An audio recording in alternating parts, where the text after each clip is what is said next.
And now we come to the great man himself, a man history records as being instrumental in the creation of America's public education system. Horace Mann was an American educator who served as a member of the U.S. House of Representatives, part of the American Congress. Horace Mann was the key reformer of the education system at the time. In 1837, he became the head of the newly created Board of Education in Massachusetts, where he began the work that would eventually earn him the title as the Father of American Public Education. After reading through the educational models of different countries, Mann finally hears about a particularly successful style that had been developed in Prussia, which is now modern-day Germany. The Prussian system had shown to be such a success for the government's purposes that, accompanied by a few other educators, Horace Mann travels to Germany to investigate. Upon their return to the United States, they lobbied heavily to have the Prussian model adopted. All exhibits the eye. Interest in Prussia had also been growing in the northern half of the continent. Around this time, the Canadian Superintendent of Schools, Egerton Ryerson, traveled to Prussia in search of a new model of education. His journeys also included visiting Horace Mann in Massachusetts to further examine the system he would eventually adopt. George Brown, the editor of Toronto's Globe newspaper, was even quoted saying that Ryerson had successfully imported Prussian education into Ontario. During the next 30 years or so, a whole line of American dignitaries came to Germany to earn degrees. Interestingly enough, those who earned degrees in Germany came back to the United States to staff all the major universities. By 1900, all the PhDs in the United States were trained in Prussia. As the first secretary of the State Board of Education, Horace Mann promoted his new concept that the state is the father of children. He stressed that it was the responsibility of the state to ensure that education was provided for the child. A very noble idea, of course, but what exactly did he mean by that? And how did he define education? It seems like a very broad subject. It is a very broad subject. Education encompasses all of human history and all the knowledge we have gathered during that time. Not to mention, and perhaps most importantly, what we as human beings learn over our lifetime on a personal level. Horace Mann's 10th annual report in 1846 led to the first state law that made it mandatory for children to go to school. It was during that year that he supported the governor of Massachusetts in adopting the Prussian model of education for the entire state. How did he do that? The governor of the time, Edward Everett, as it turns out, was the very first to receive a PhD from, can you guess where? That's right, Prussia. From then on, it spread very quickly. Just after Everett installed the Prussian model in the state of Massachusetts, the governor of New York set up the very same method in 12 New York schools. Horace Mann's sister, Elizabeth Peabody, of the Peabody Foundation, saw to it that right after the Civil War, the Prussian system that was then being taught in the northern states was integrated into the conquered South. By 1900, most of the compulsory schooling laws that implemented the new system had been passed. From then on, every American child grew up under the Prussian system. So what exactly was the Prussian education system that everyone thought was so amazing that it just had to be adopted throughout the free world? To give you just a bit of background, in the 18th century, the Kingdom of Prussia, which is now modern-day Germany, was among the first countries of the world to introduce free and compulsory education. After the Prussians were defeated by Napoleon in 1806, it was decided that the reason why the battle was lost was that the Prussian soldiers were thinking for themselves in the battlefield instead of following orders. To make sure that this couldn't happen again, a new 8-year system of schooling was created. This new system provided not only the skills needed for the early industrialized world, such as reading, writing, and arithmetic, but also a strict education that taught duty, discipline, respect for authority, and the ability to follow orders. Elite children destined for higher offices went on to attend private schools, while the rest of the population had no access to the secondary education. They were destined for the working class. Through this new system, the Prussian court tried to create social obedience in the citizens through indoctrination. Every individual had to become convinced at the core of their being that the king was just, his decisions were always right, and the need for obedience paramount. In truth, the entire purpose of the system was to instill loyalty to the crown and to train young men for the military and bureaucracy. To do this, it was necessary to squeeze out all independent thinking from the masses. Influencing this new system from the beginning was Prussian philosopher Johann Gottlieb Fichte. Combining John Locke's view that the children are a blank slate and Rousseau's ideas on how to write on that slate, Prussia established an educational system that was considered scientific in nature. An important part of the Prussian system was that it defined for the child what was to be learned, what was to be thought about, and how long to think about it.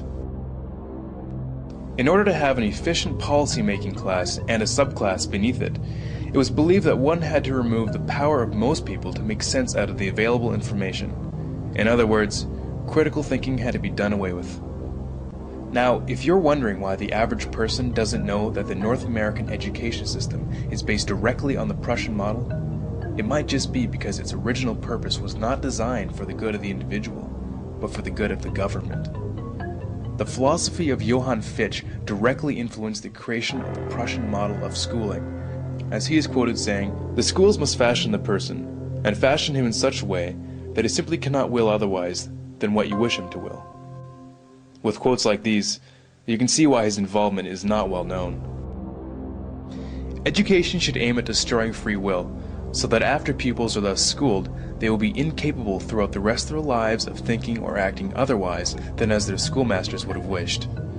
When this technique has been perfected, every government that has been in charge of education for more than one generation will be able to control its subjects securely without the need of armies or policemen. In 1807, in a Berlin occupied by Napoleon, Johann Fichte gave a series of famous addresses to the German nation. Fichte spoke of the superiority of German people above all others. The content of these speeches was a catalyst for the Prussian education system and German nationalism. In other earlier works, he calls Jews a state within a state that would, quote, undermine the German nation. He openly expressed a desire to expel Jews from Germany. Fichte had a deep influence on the rise of the Third Reich, and continues to be deemed, quote, the spiritual father of modern neo-Nazism. Which begs the question, why would the father of American education make it a law that every child spend their youth in a system created by the father of neo-Nazism? Historians reflect that one of the greatest social factors that allowed a man like Hitler to rise to power was that the German people had been bred from birth to respect authority above all else and accept it without question. Which begs another question. If the entire population of North America is raised in a system adopted from pre-Nazi Germany, what are we setting ourselves up for?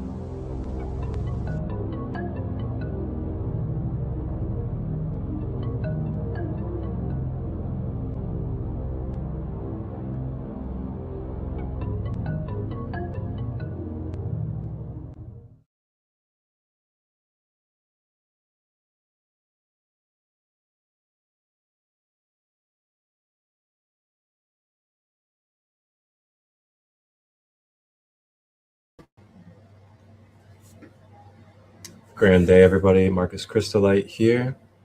Sacred Light Healing and Wellness. And today we are going to be really deep diving into and this rabbit hole is coincidentally taking place on this Easter Sunday for those of you that are celebrating Easter. And this is one of those straight up red pill episodes. Like, I'm just going to be straight up honest with you guys. There's going to be no sugarcoating to what is going to be talked about in this space today. And I think we're really getting to a point where we're kind of getting tired. I feel like no matter who we are, no matter what we're from, I'm getting kind of tired of being tired. And you know, this system has been constantly being exposed and shown to us that there's a lot of intentional things at hand that are kind of hindering our well-being, and not just our well-being, but, you know, the future and the capabilities of all of us as a human species and as a planet together in having a healthy and conscious everyday life. So, as you guys saw, our episode, we're going to be talking about the layers behind this mainstream schooling system. Now, I'm sure a lot of us have had different jokes throughout time or we've came across some really deep kind of ego death knowledge about the schooling system as well as the government. And I'm sure we learned about the media and things of that nature as well. And, you know, one of the biggest examples I can think about is when you think about history class. And, you know, we have these stereotypical conversations and jokes about history class where we talk about how, you know, they talk about the pilgrims and all these different things about history that you find out is the complete opposite of the way that things happen. And this history has unfolded for us to be able to get here today. And kind of really deep dive into the timeline of how these mainstream schools got the way they are and how they are so parallel to different systems like jails and prisons. And, you know, there's just so much to talk about, and I'm gonna kind of let it unfold as we go. But before we deep dive into this episode, let's go ahead and take a rewind and refresh you guys on where we kind of deep dived early on in this series before we dive into the school. And if you're someone that is all about natural medicine as well as natural remedies and things about avoiding pharmaceuticals, I think you guys are going to really like this episode. So you guys can check it out at any time on the Sacred Kingdom YouTube channel under Organic Home Living.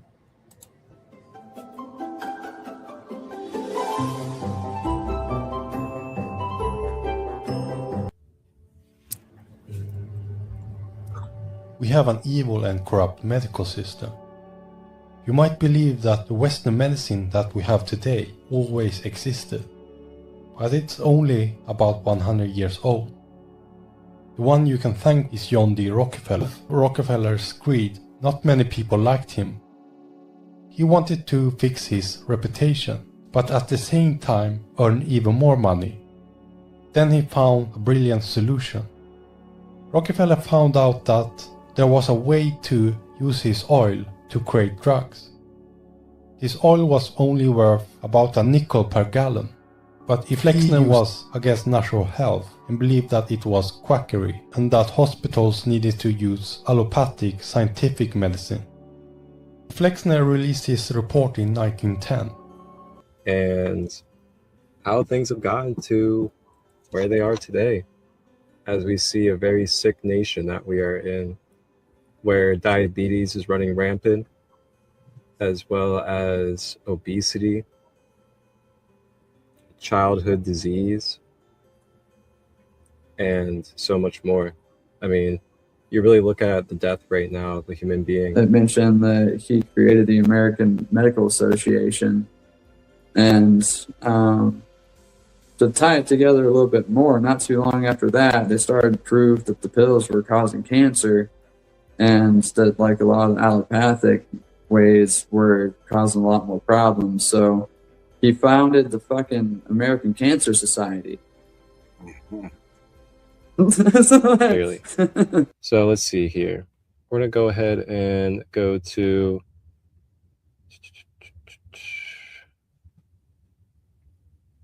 okay. So right here, this is a article, an example documented about Ganoderma lucidum, again, which is reishi mushroom, suppressing the growth of breast cancer cells. So this is literally what you can go publicly read for yourself about what reishi can do. It's weird to think that like food dyes and like our clothes and a lot of the commodities that we have in today's world are petrol based. Whenever you look, what they would do is they would approach a physician who maybe had no experience, and they would say, hey, how would you like to do a study? We'll pay you X amount of dollars to do the study, but only 10 patients and will pay you work, but I know for a fact that, whenever you solder it in, it's going to be in your house for at least 100 years because, it's been 100 years since we had to replace whatever it is. So just like kind of put it in like a perspective on another subject, but like a metaphor, but it's just crazy. It's like, who do you listen to? The people who have been successful with it for centuries, or the people who come and say, oh, we have this new technology. It's only 20, 25 years old. A system that puts profits above lives, a system that wants to make money off illnesses, and a system that influences everyone. I'm talking about Big Pharma.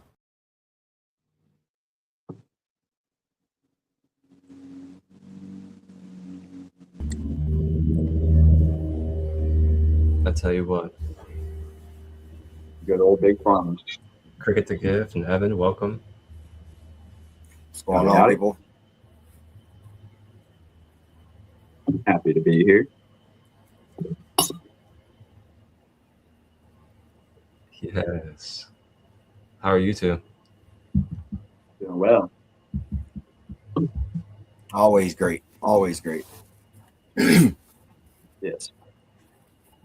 Absolutely. It's a beautiful day out there. We're on a bike ride for a little bit and just got back not too long ago. So it's been a nice day so far. Spent the first half of it doing like mixing and mastering and getting this album ready to go. So, yep, busy but fun day so far. I was actually doing the same with the next song that I wanted to release for. I think it's Mother's Day. I think is the next one I gotta have a release for. Nice. It's a little more on the R&B side. This one, the new one. That's You said exciting. Mother's Day? Yeah. So I release something every holiday because you want to be constantly releasing something, but I don't want to release every single week. So I do it every holiday, so it kind of breaks it up a little bit. That's smart. Yeah, I didn't release anything for like almost 2 years, and then finally got to where I was figuring out how to do the mixing and mastering aspect of things a lot better, and now I've pretty much got it. So, no stopping this train. Choo-choo. Wow. Right. Should have never let me figure out how to do it from home. Yeah. I'm not gonna lie.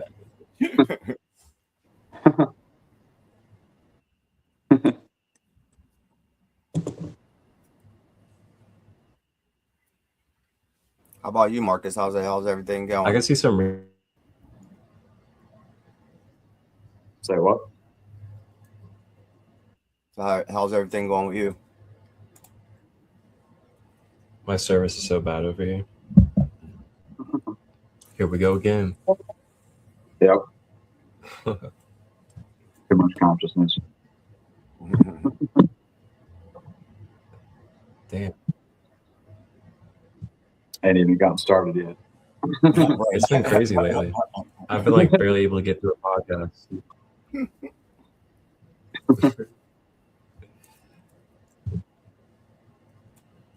I've been pretty good over here though.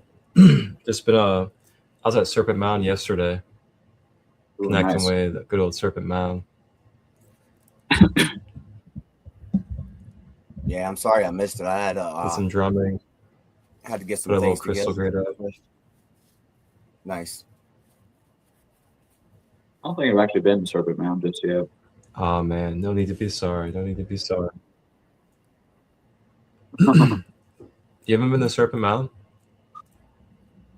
Been close to it multiple times, but I haven't actually stopped there. I've always been low on Oh. time when I've had the opportunity. Bro. So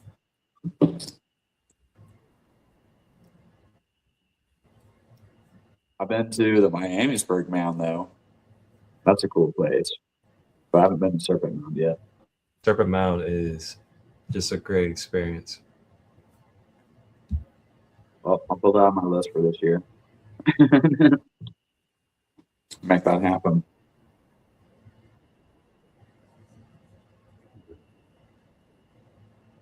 If you come out this way, man, we can go up one day. I'll actually be in Ohio April 18th for Music is Medicine with Moroni, Marielle, and Mando. So, yeah, if you're available that time, it would be awesome to do some exploring.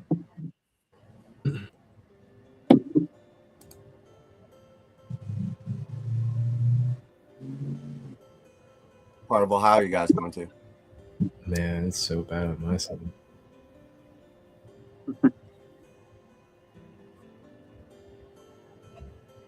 Gotta love service. What did you say, Cricket? What part of Ohio you guys going to? Right around Dayton. All right, y'all. Mm-hmm.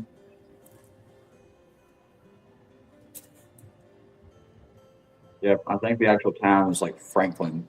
I think that's what it is. I might have to watch this on a phone. This is nuts.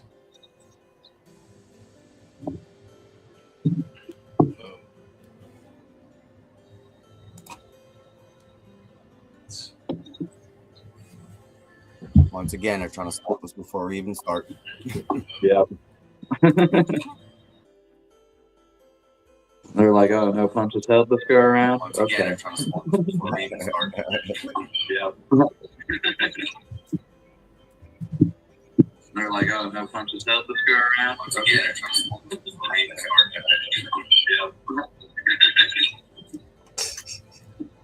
They're like, oh, no punches held. Let's go around. Once again.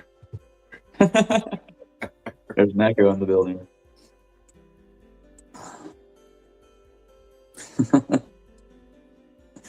It's funny. Man, we're gonna get through this. We'll Yep. get through it. Yes, sir.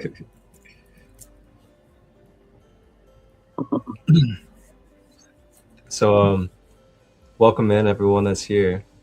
Welcome. On this episode, we're going to be deep diving about mainstream schooling system, and not only are we going to be talking about the mainstream schooling system, but we're going to talk about the timeline, the intentions, and just some of the things that we have noticed and consciously have just been able to sort out for ourselves on our journey when it comes to the way that these schools are designed and set up. And the fact of the matter that, I mean, let's be honest, a lot of us know that there is false history that's being taught in these schools that are not helping us in real life situations. And there is a lot more, such as honestly being programmed to just be a model of what a worker looks like and someone that can fulfill the jobs of the type of corporations and job statuses that they want you to be under. So we're going to be peeling back the layers in this episode. And if you guys have anything to add in the comments, feel free to comment throughout the episode as well. We're always open to hear about the wisdom and the knowledge that you have as well. And of course, if you have questions, drop questions in the comments as well. And we'll answer your questions as well as we can. And along with that too, keep in mind, we have the ability to look up anything as well. So we can always research and look together and discover more layers as well. So Absolutely. enjoy this episode. We kind of already watched a video about a little bit of the history. Came in to the public education system and the intentions behind that as well. Miss Cricket or Evan to take over and kind of share maybe anything that you have noticed or anything that you've learned or observed when it comes to just the history and the intentions behind the way that they program these mainstream schooling systems. And keep in mind, you can share as many facts as you feel and as deep as the facts go as well. They can even be facts like Ghislaine Maxwell's dad owning and being a part of the public schooling book companies and things of that nature. There's a lot of dots that are connected, different bits of information, and then things start making sense to you. But yeah, I'll go ahead and open up the space and have you guys share as well when it comes to the school system. Well, first of all, where I went to school, we were taught it was a pretty mutual understanding and agreement on how, and it was more peaceful on how we acquired the territory of the United States.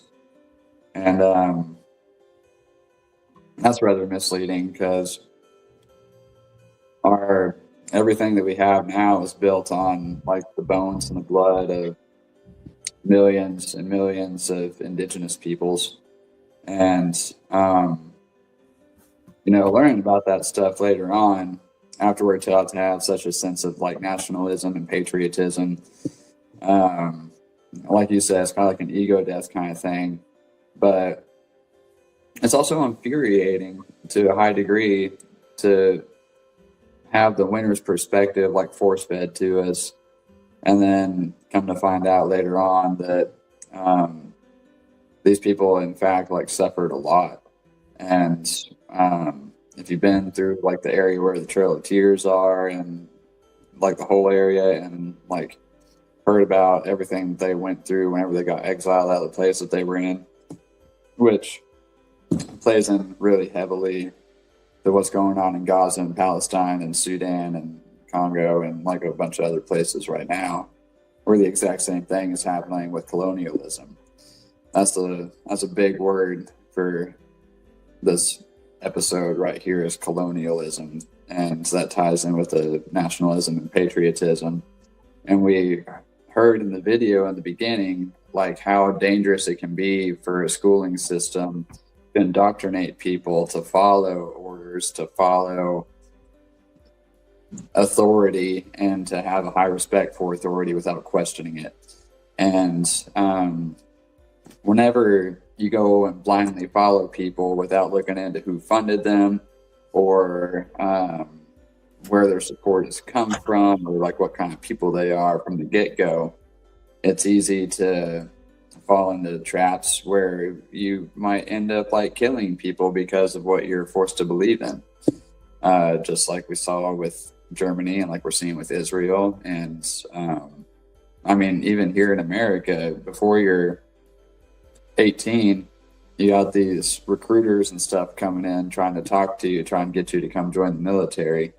And I can't count how many times we had one come to our school where they're very much pushing for you to be a boots on the ground kind of situation for this country, to serve the greater interest of the banking companies and everything. That it all ties together, man. The more you look into it, like Marcus was saying, you see all these dots connect, where these elitist billionaires and millionaires and bankers and governments all have their hands in the education system. And it's been that way ever since the Rockefellers took over in the early 1900s and literally hijacked the entire school system to where we're taught what we're supposed to be taught according to them. And then talking about that Prussian school system that we've all been subjected to, tying right in with the Rockefellers, it goes incredibly deep, and it's a frustrating kind of thing, to say the very least. But I'm grateful that we're able to find truth, and that we have the ability to think for ourselves, and the ability to look beyond what we've been taught and what we've been told to believe. And it's that kind of revolutionary act right there that brings actual change later on. Information is power, knowledge is power, you know?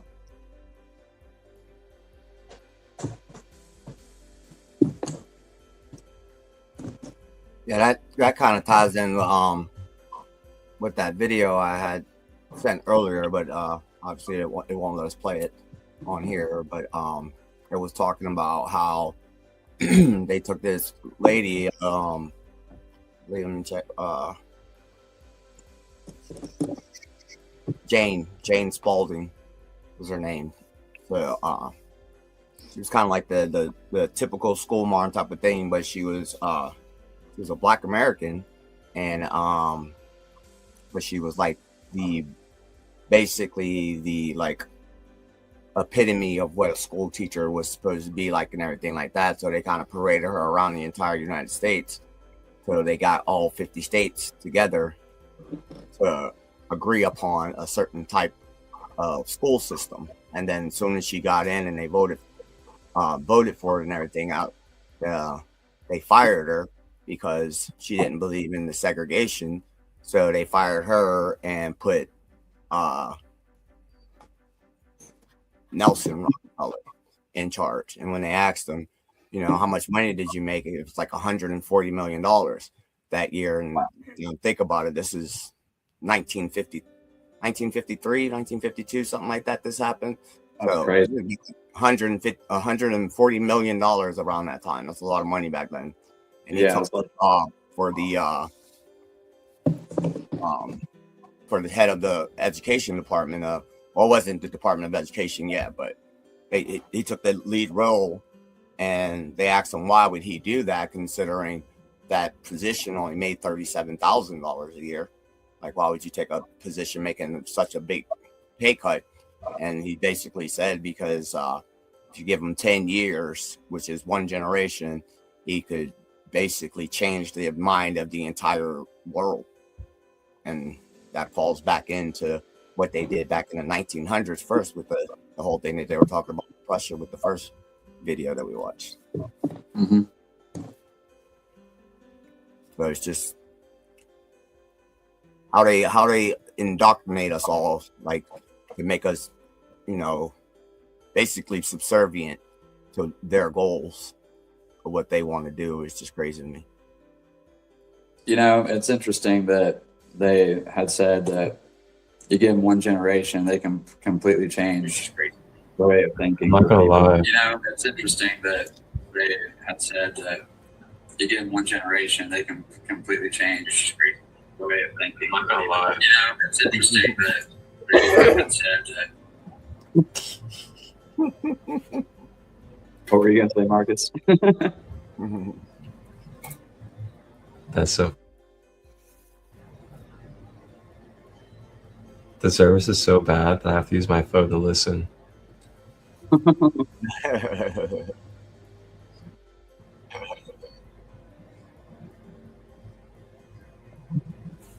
That's not good. But yeah, within a generation's time, I think it was in the First World War, where the president that was sitting was not in favor of going to war, but with a little bit of swindling and lobbying and whatnot, they talked him into being in favor of the war, and then they had to convince the American population to be in favor of the war. And before that, like, the entire nation was completely opposed to going to war. They wanted like peaceful resolutions. But once enough propaganda is spun, and the TV tells you how to perceive things, and the radio tells you how to perceive things, and they can paint the picture like people you've never met and places you've never been to are your enemy, then you can become radicalized pretty quickly. And that's exactly what happened. And then like 80% of the population was in favor of going to war and like ready for it to happen. So seeing that on a mass scale, Israel?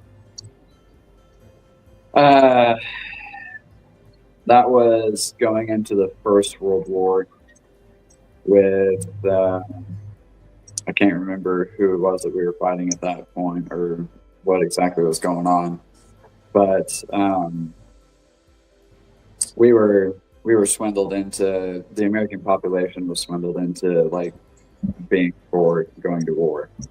That's the point of it. But in regards to like having 10 years to completely change everyone's thinking, that happened in a short amount of time. But we're talking like people forgot how they garden. We're more reliant on food systems, fast food, and like everything's about convenience at this point. And losing our connection to food has been huge because that's had massive health consequences. And then losing the connection between, like, whenever it comes to gardening, if we're not doing it on a small level or a community level, then it becomes like this big monoculture, commercial agriculture type deal that we have going on, where we're depending on massive bits of land to feed massive bits of people, you know? So we've been disconnected from that, and then we've been disconnected from our health. We've been disconnected from history. We've been disconnected from like so many things through the school system itself. And it's amazing to think that like that did happen in a very short period of time. Because it was in like the 1920s, 1930s, whenever the school system started to transfer over completely. So we're talking like less than a century where like so much of our lives have been forgotten and switched over to be dependent upon either the electrical grid or the food systems they have in place or the pharmaceutical system that they have in place. It's all very calculated to make them a lot of money and to keep us subservient to that machine. Yeah, So, he said that what was his name, Nelson Rockefeller. He said give him 10 years, but he did it in 8, and he basically he basically just changed the entire schooling system, period, like within that 8 years. And he only needed 10. So just imagine, how well formulated this plan was that they had to change all of that, because back a long time before then, like they taught all of that about agriculture and economics and all of that. And they took all of those things out of the school system. Like, yeah, I mean, this was prior to even, Nelson Rockefeller going in. So we were going back to like the 1900s, late 1800s when they first started it. But, and then he came in and they kind of like solidified it to okay, we're going to get everybody out here to want to work for us. Like they don't teach you how to work for yourself. They don't teach you how to maintain yourself or, how to build wealth for yourself or anything like that. There's no classes like that any longer.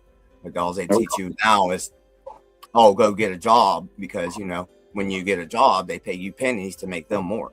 So absolutely. A lot of things standard in schooling. And then when you were saying something, I wanted to go back to what you said about the military. So when I was, I think, 18, I was actually kind of patriotic and, wanted to go fight for my country and everything like that. But I dropped out of school because of the way the school system was. And so I was like, well, I'll just go to the military. And they told me that, you have to have a high school diploma or a GED in order to even join the military. So it's like basically saying that, learn our way of thinking or you cannot join us. Because like that one video said, it's like, you can't be a free thinker. You have to be able to follow orders and be obedient to what they got going on. You know what I mean? Yeah, that's exactly what base training is too. Like everybody goes to basic whenever you first start in the military, and it's literally, if you haven't learned to follow orders yet, you're about to. Right. Right. And it's like the whole first 6 months of it. It's like learning how to follow orders. Yeah. Absolutely.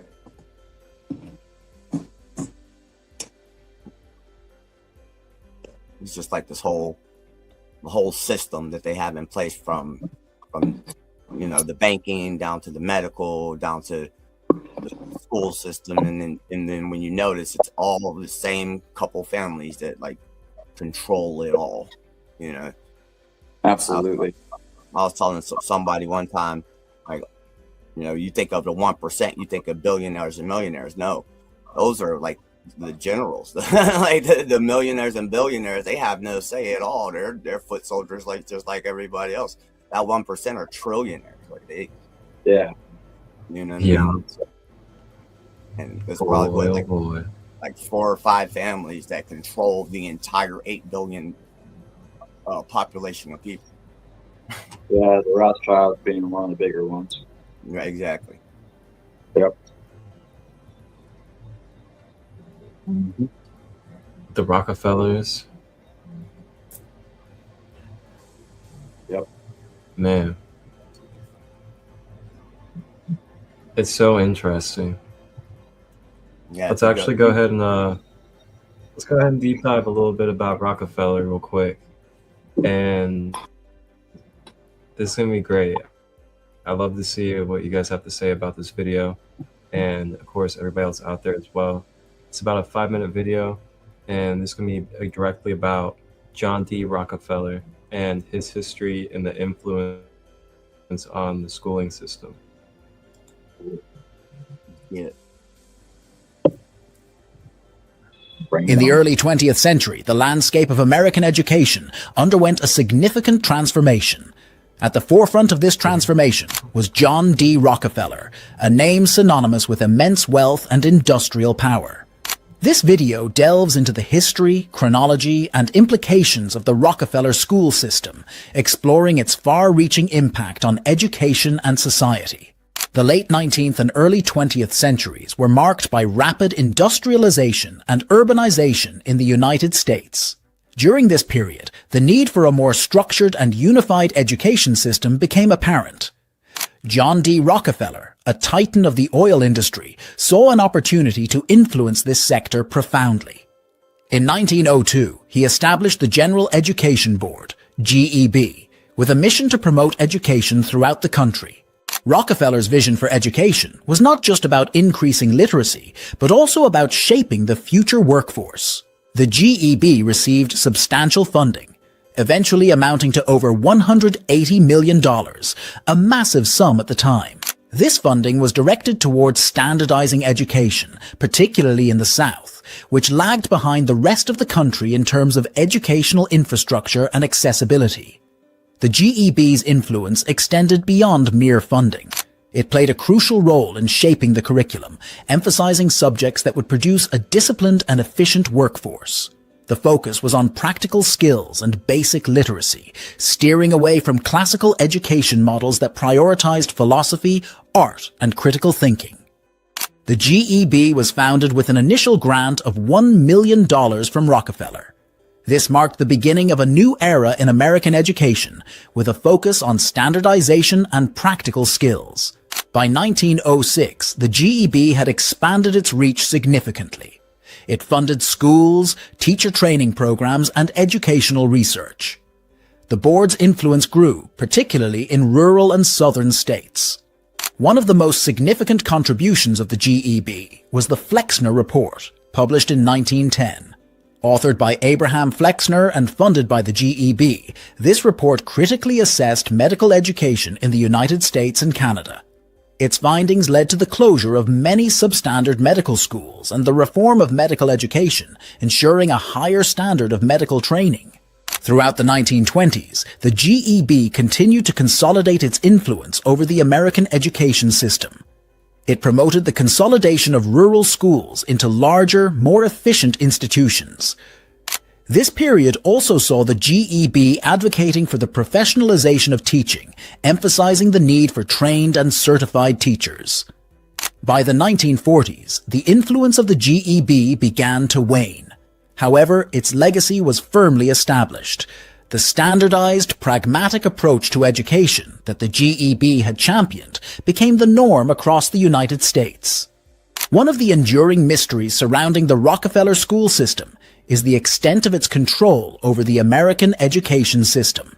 Critics argue that Rockefeller's involvement in education was not entirely altruistic. They suggest that the emphasis on producing a disciplined workforce served the interests of industrialists like Rockefeller, ensuring a steady supply of obedient and skilled workers. Another critical point of contention is the suppression of critical thinking. By focusing on practical skills and basic literacy, the Rockefeller school system arguably limited students' ability to think critically and question the status quo.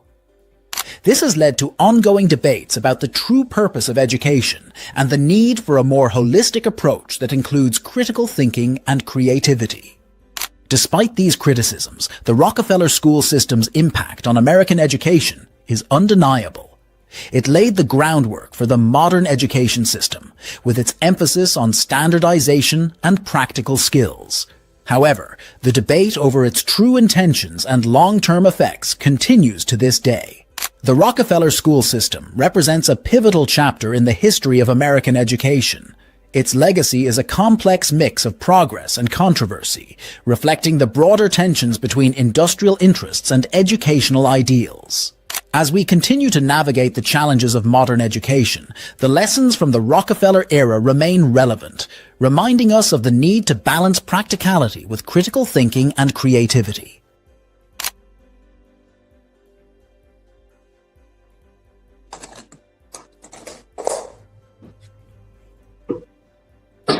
I mean, That's something they left out of there there too. you have it right there.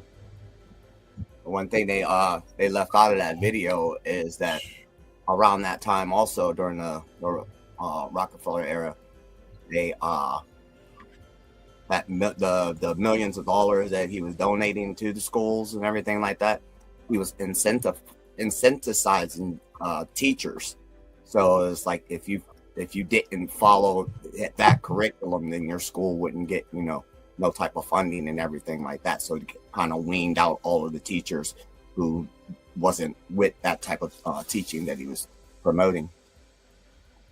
And then they said that 1940 is when the GED started to wane, but that's when the HEW started. And 13 years later, his grandson Nelson got in there and started it all over again.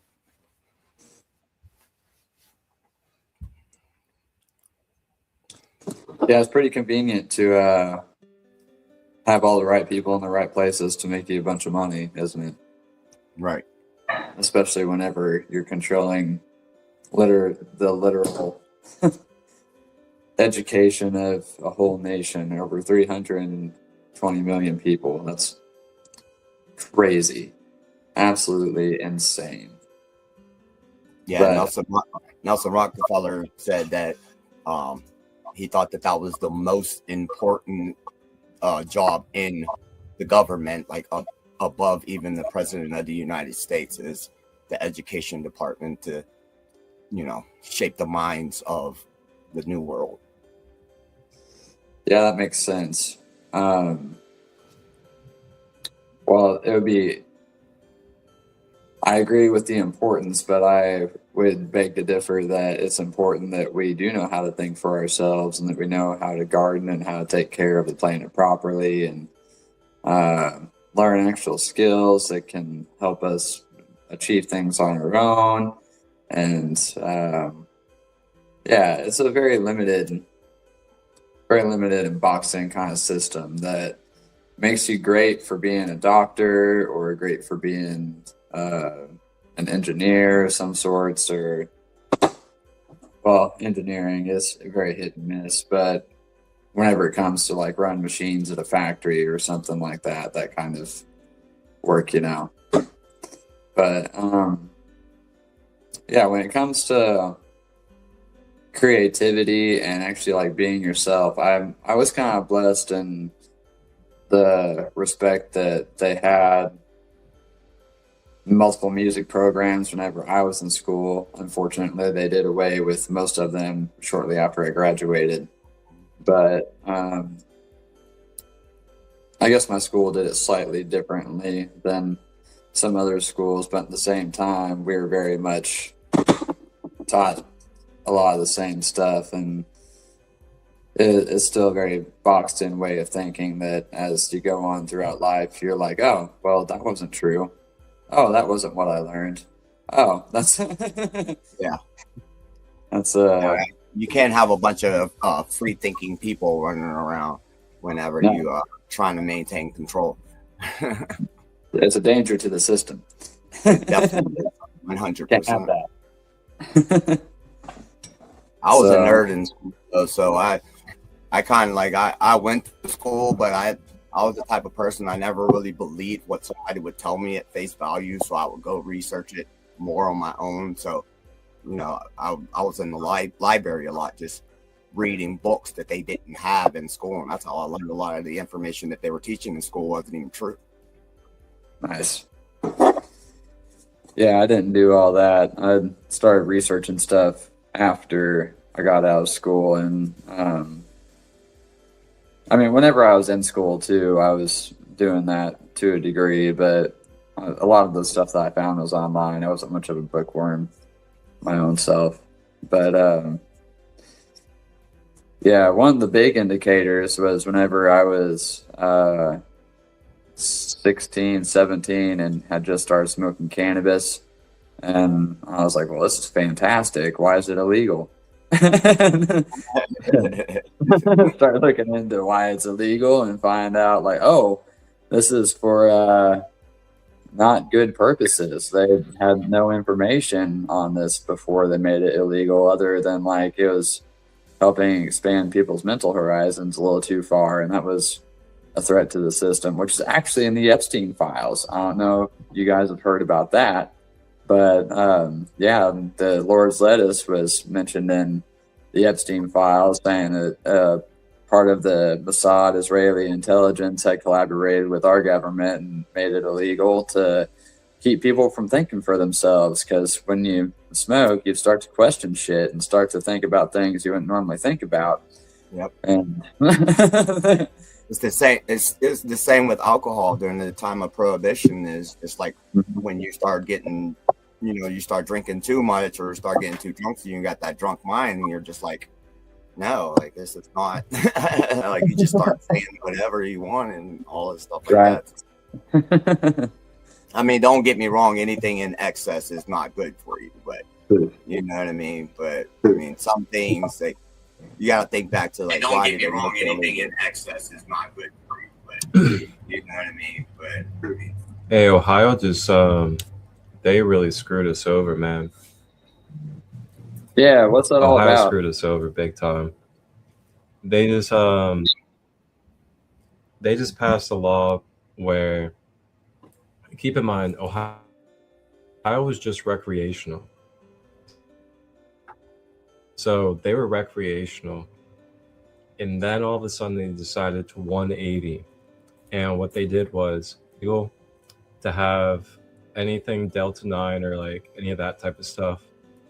And then they made it legal to have any drinks as well. And then they basically made it illegal to have any cannabis that is from out of state. And then they said that you have to have the weed transported in the original packaging from their dispensary in order to transport it. And then when you transport it, you have to have it in your trunk.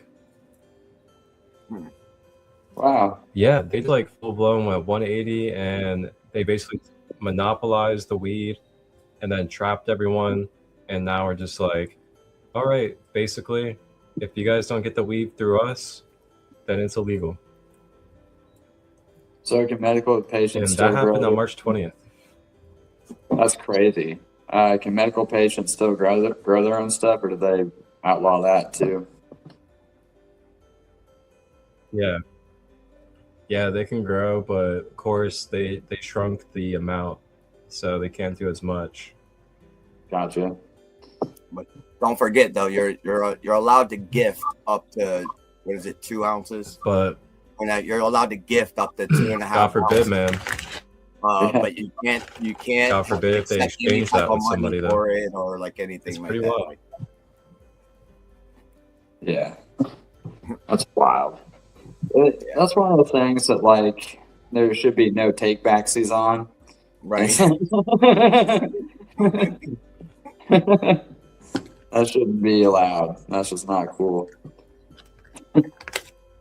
But I mean, some of it I can understand, like the not smoking in your car and stuff like that. But as for a good portion of that, it seems like a bunch of overreach that they're just kind of trying to get the big brother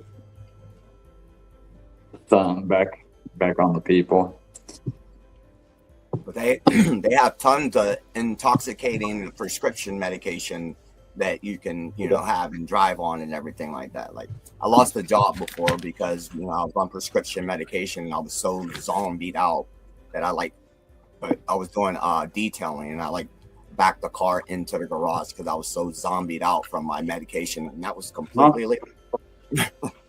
Yeah, no, I've had similar experiences where I was prescribed Zoloft and Buspirone whenever I was in high school. I think it was between my junior and senior year of high school, and that stuff had me out of it, where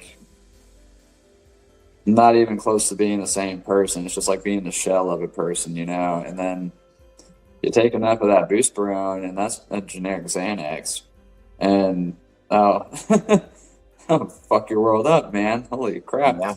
And yeah, I've lost days on that stuff. Just don't remember whole entire days or weeks at times where, it's incredible that kind of stuff is legal, but a plant that does not do close to that is not. And if anybody watched the Rockefeller episode a few weeks ago, we discussed why. Right. Well, I guess we did just play a Rockefeller video here a few minutes ago, so we can touch back on it. But a big part of them taking over the medical system and the schooling system as they did was replacing people that were practicing herbal means of healing and holistic medication, naturopathy. They phased those people out, and they outlawed all the natural medicine, like all the plant medicines and everything like that. That's what everybody was using for thousands of years before the late 1800s, early 1900s. And they're like, yeah, we don't need this anymore. We're going to do it with oil. Yeah. And it was not long after that where they proposed first that cannabis should be scheduled as a drug. And then in the 1930s, I think it was 1937, they, in partnership with the Rockefeller Foundation, the government just completely made it illegal. So, whenever you look at what it can replace, my dad, he was taking 31 pills a day whenever I was a teenager, for multiple years at a time. And a lot of that stuff had it to where he just couldn't work for multiple years because he was so out of it, And there was multiple times where I questioned if he was gonna be alive whenever I woke up the next day, because how zooted out he would get and how tired it would make him, and all the effects that it was having on your body. And around 2020, 2019, something like that, after years of all this, I brought him some CBD and some edibles, some THC edibles. And within a couple of months, he was down to one medication. All that. So it's happened time and time again where people are looking for ways to feel better, looking for a way to manage their stress or their chronic pain or anything like that. And cannabis ends up stepping in and replacing every bit of medication they had. And if you happen to, I was just talking with my therapist about this the other day, where he specifically told me, verbatim from my therapist, he said that the administration he works for is more focused on getting a higher quantity of patients than providing them with quality care. Right. That came right from my therapist, and I was kind of floored whenever he said that. I was like, wow, you're kind of talking shit about the people you're working for right here. Look at you go, buddy. Yeah, you're a rebel. But that's what it becomes about. It's they want to sell you these pills and everything as this remedy for your problems, but what he tells people, because he's a therapist, not a psychiatrist, where in psychiatry they'll give you like the Zoloft and all these other things for like antipsychotics to help you through depression, your anxiety, and all this shit. When in reality, he's telling them like you gotta change your life to actually feel better, man. Like with the screens, the amount of content that we consume, depending on what kind of content you're consuming, whether it's positive or negative or uplifting or scary or whatever, like what you consume makes who you are. Same thing with food. If you're eating trash food, you're gonna feel like trash. It's just how it is. And whenever you start eating like alkaline based living foods that actually feed your gut and give you proper nutrients, then you actually start to feel better. And then whenever you get more exercise and get more sunlight, you feel better. And there's all these habits and behaviors that we have the power of changing on a daily basis. They can actually help make us feel better to where we're not relying on these systems. And unfortunately, that's something that the people are not exactly taught, and that they're not exactly informed on, so that they can't really. Some people have the knowledge to make those decisions, but a lot of them don't. And that's where the schooling system comes into play. If you knew that you could like go out there and make some teas from the weeds right outside that would help with your seasonal allergies better than Zyrtec would, well, that doesn't benefit the people very well. It all goes back to the schooling system. That, like you said, like they don't teach you any of those things. They teach you to go to the doctor. They teach you to go, ask a therapist or what have you like that. They don't teach you that, what could cure you is right there in your backyard. You know what I mean? They don't teach you things like that. No, that's very much by design too. And they say that literally the best medicine that you can get is the medicine that's in your yard, because it carries traces of every single bit of the stuff that you'd be allergic to in the air. And it's a natural vaccination is what it is. You're taking that stuff, and if you make a tea out of it, or you just like eat some of the herbs or flowers or something in a salad that you make, then you're getting a natural vaccination where you're getting like the microbes and parts of the viruses and stuff like that are still alive, but you're getting them in there in such a small quantity that your body can make those antibodies and those microbes and everything to handle it later, so that you're prepared for it. And that's a whole multi-billion-dollar fucking topic right there, is vaccinations. And, oh yeah. Oh yeah. Yeah. I could go for hours on that one too. Well, fuck yeah, dude. Yeah, especially when it comes around to the big old C shot that people were forced into getting a few years back. Oh man. Yeah. Oh man. Yeah. There's so much evidence and so much information that makes it absolutely undeniable that they do a lot more harm than good. And don't get me wrong, like polio and chicken pox and stuff like that, like it's debatable that it could be beneficial to get those, but at the same time, one thing that we're not taught well at all is how the immune system actually works. And we are not taught how the body works. We are not taught how our lymphatic system works. We're not taught how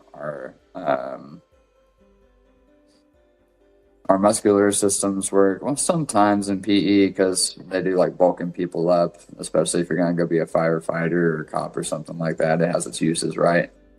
But for the most part, we are not at all taught how the body works. I know, interestingly enough, go ahead. I'm sorry.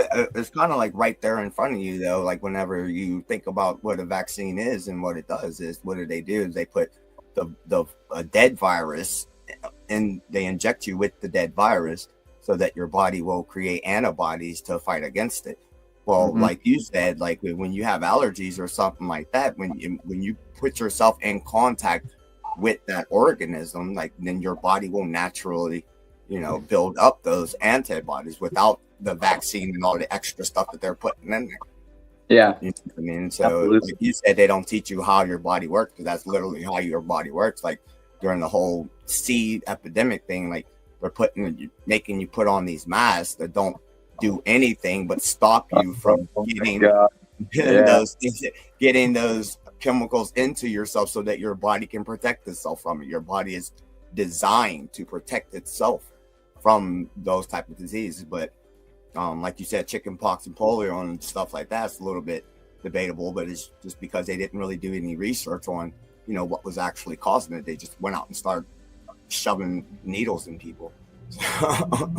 Absolutely. And I would even say that chicken pox reminds me a lot of ringworm in many different ways. So I wouldn't be surprised if it was like a parasitic by nature kind of thing that's going on. And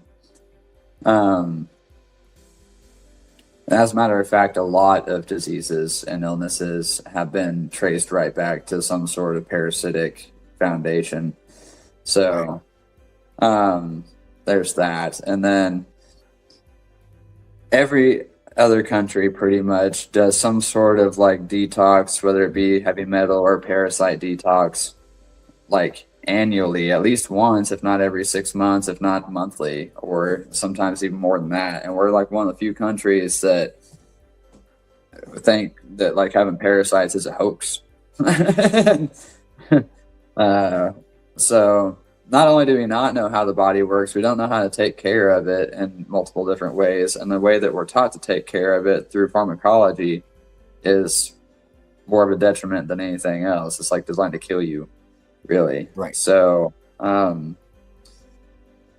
didn't know until 2 or 3 years ago, something like that your tonsils are actually kind of like part of your body's natural vaccination, where whatever you breathe, whatever you eat, whatever you drink, it takes little itty bitty microscopic bits of all that, and it shoots it in these glands right down to your stomach, bypassing all of your other organs.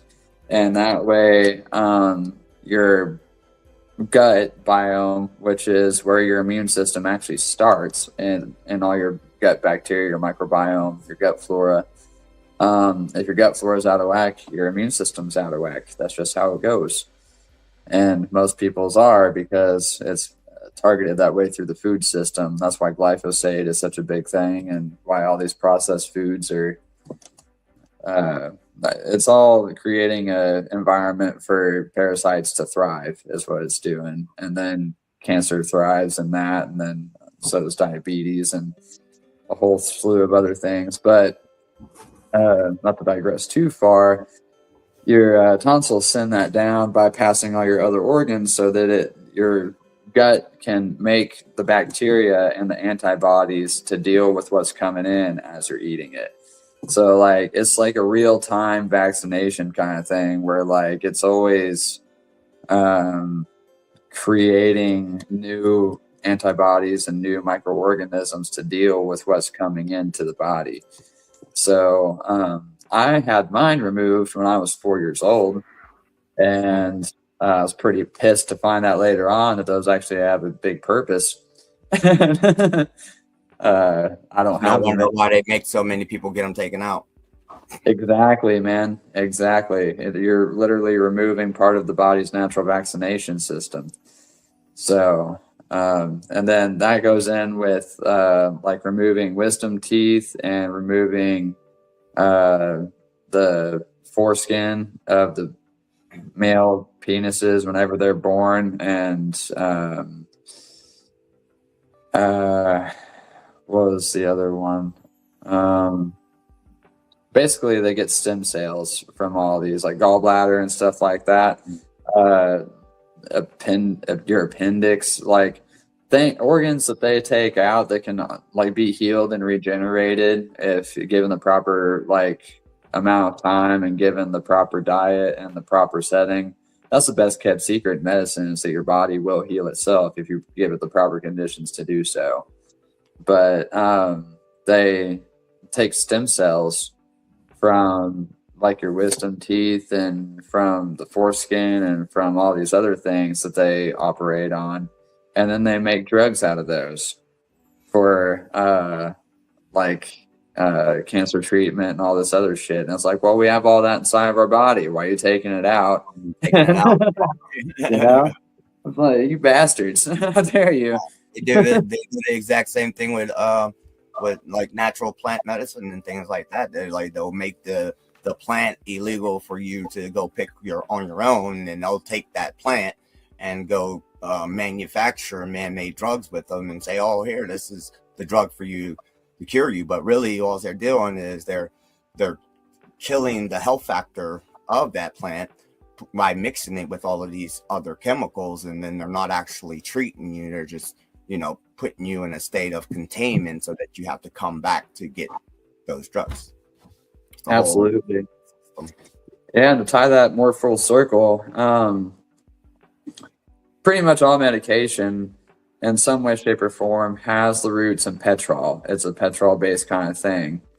And as we've talked about whenever we did the Monsanto episode, and even touched on it in the Rockefeller episode and the episode before that, where we were talking about like what to feed kids and all this other stuff, it all ties back into the oil industry in some way, shape, or form. But a lot of pesticides and herbicides and like fertilizers and stuff that are sprayed on the field and sprayed on our grass and sprayed on our sidewalk and sprayed in our houses, sprayed on the playgrounds and our churches, literally everywhere that fucking people and our kids go. Right. They're spraying these herbicides and pesticides that are petrol-based kinds of things, because whenever you release petrol into like waterways, what happens? Well, fish go belly up because we kill them.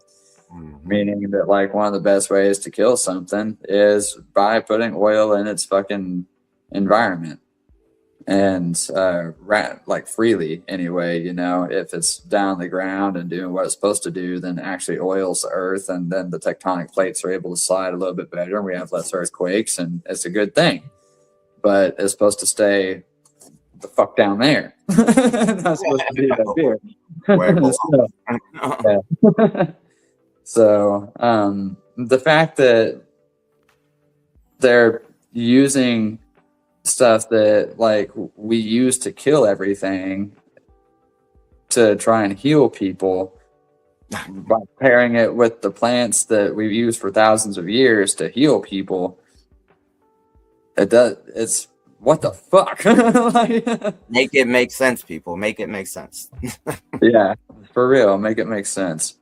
So there's obviously like malicious intent behind it. It's not, you can't say that like, oh, we've made all these pesticides and stuff and we know what it does. And like, oh, actually, hey, I know you see it killing all this stuff over here. I know all that stuff just died because we sprayed this on it. But hear me out. If you take it, that won't happen. I promise. I mean, it's literally insane at this point, for real. It's so insane to think about these things. Yeah, I'm just so grateful to know brothers like you that are aware of these things. Because man, it gets lonely on this travel. Holy smokes. Oh yeah. Yeah, it really does. Very much so. Just trying to tell people these things, sometimes they just look at you like, what do you mean? Like, you're just like, no, like actually think about it like for a second. Like he just said, like it showed you that it kills all of these live organisms over here. What makes you think that it's good for you? Like, come on now, use your brain just for 1 second. It's like, come for real, man. Yeah, and that goes back to the education, man. They use Coca-Cola. Oh yeah, Coca-Cola. Yeah. The best rust remover in the world. Yeah. Every single day.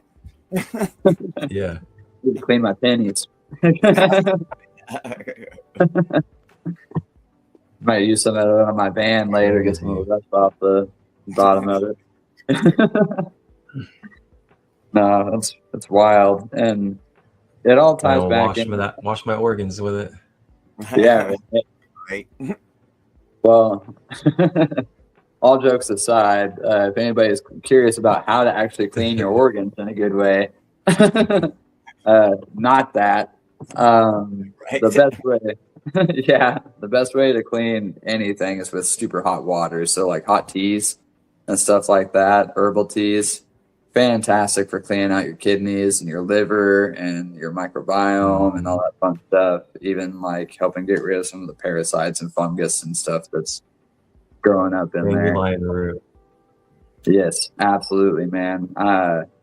Well, like I was saying a few minutes ago, some of the best medicine that you can get is right out there, right outside your door. And if you walk outside, especially at this time of year right now, there's a bunch of purple nettle and there's a bunch of dandelions and there's a bunch of purple hemlet and chickweed and all those pretty little plants that grow, the pretty little flowers that grow in your yard that you spray all the fucking time. That's the medicine right there. Dandelion root and dandelion plant kill up to 90% of cancer cells. And that's just because they've got all the microbes from the soil in it. It's all still fresh and lots of vitamin C, lots of vitamin D from the sun. And yeah, it's a fucking powerhouse. So that's why we've been taught to spray it this whole time. Like, yep, go out there and kill your weeds. You don't need them. They're an eyesore. It's like, dude, it's the prettiest fucking part of this year. What are you talking about? I love seeing all the flowers.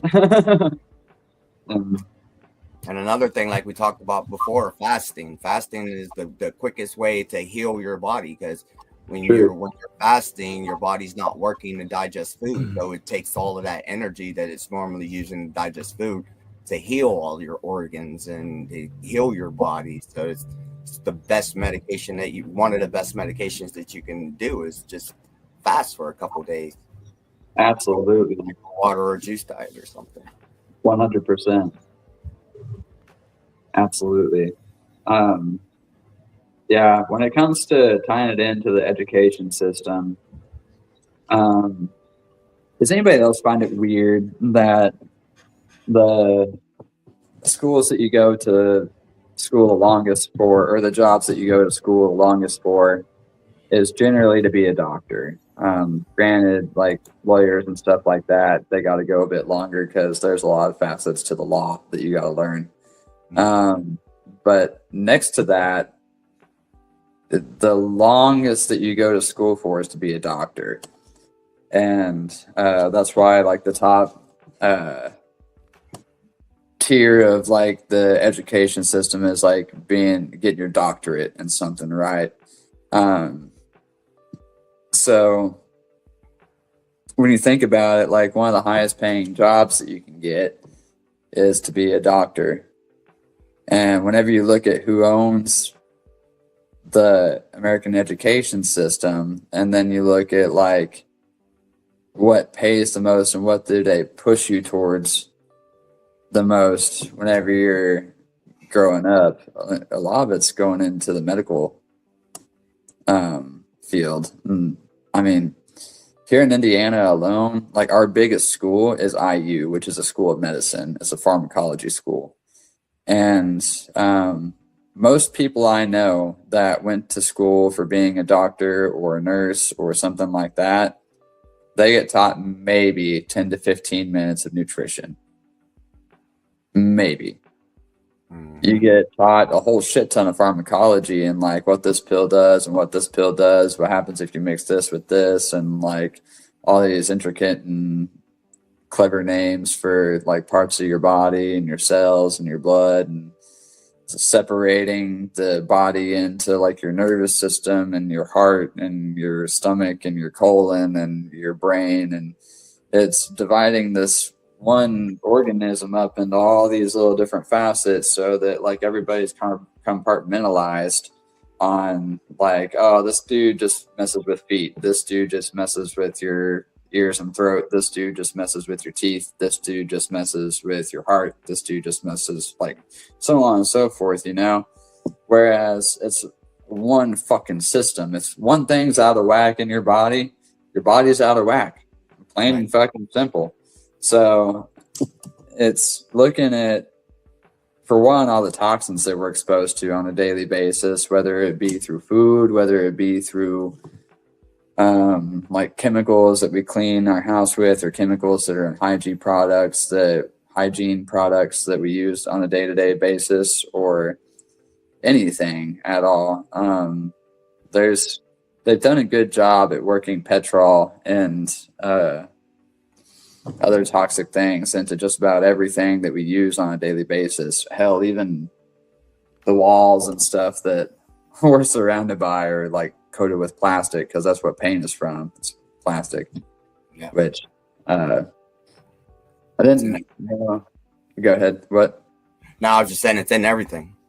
It really is, man. And I read somewhere not too long ago that one of the biggest polluters on the world now is not what you think it would be. It is paint. Because paint is petrol derived. That's where the VOCs come from and all that fun shit in it. It's a petrol based thing. So that's why I would like when you're doing painting or anything like that, like you have to have a special agency or a special company come to pick that paint up. You can't just like throw it in your regular trash. Absolutely. Yeah.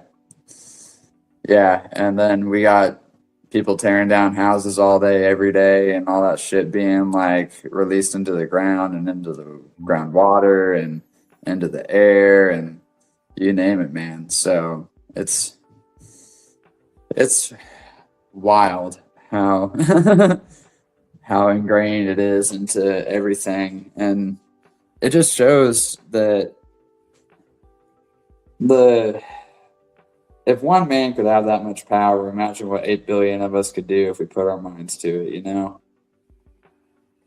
I talked about this before too. Is like the human race did not become the top of the food chain because we were the fastest or even the smartest. It's because we worked together to get away from the fastest and, you know, the strongest. Is like working together. So like you said, if one man or even one family could have this much control over 8 billion people, imagine what us 7 million people could do to change all of that. Absolutely, man. Yeah, it's all we got to do is work together. Truth, and that's where knowledge becomes power. Where in this day and age, we have the ability to access any information that we want to access. Without that, a lot of us would still be right where the American education system wanted us to be.